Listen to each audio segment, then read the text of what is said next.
panel has been discussing the spirituality and the forces of God.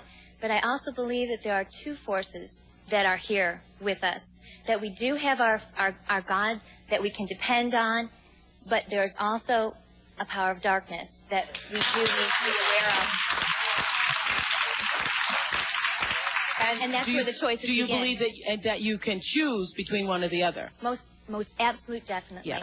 Now, we are given that choice. Now, Marianne Williamson says in her book, Return to Love, that we're always walking in the direction of one or the other, that all of your actions in life, either you're moving toward the darkness or you're moving toward the light. That's right. She calls it fear and love. There's this wonderful book called Ishmael by Daniel Quinn, which is, anyway, it's a gorilla talking, but anyway, it talks about one of the points it brings out is one of the mistakes that human beings make is believing that there is only one way to live. That's and right. that we don't accept that there are diverse ways of being in the world, that there are millions of ways to be a human being. Then how do we please God? And many ways, but many paths to what you call God. And her path might be something else, and when she gets there, she might call it the light.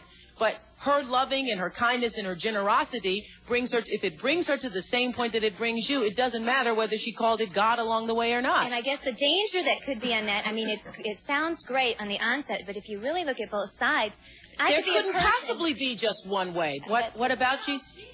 What about Jesus? And you say there isn't only one way. There is one way and only one way, and that is through Jesus. There couldn't possibly be with the because millions you of people say in the there world. isn't. There couldn't possibly be. Because you say, you intellectualize it and say there isn't. If you don't believe that, you're all buying into the lie. But that means you're right. Do you think that if you are somewhere on the planet,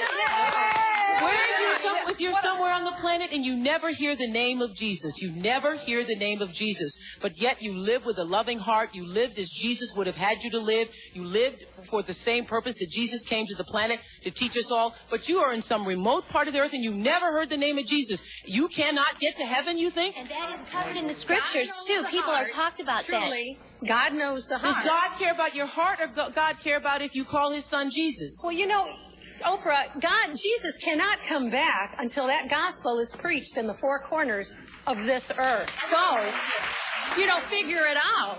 Okay, I can't get into a religious argument with you. It's not religion, Oprah. I can't get into a religious argument with you. John.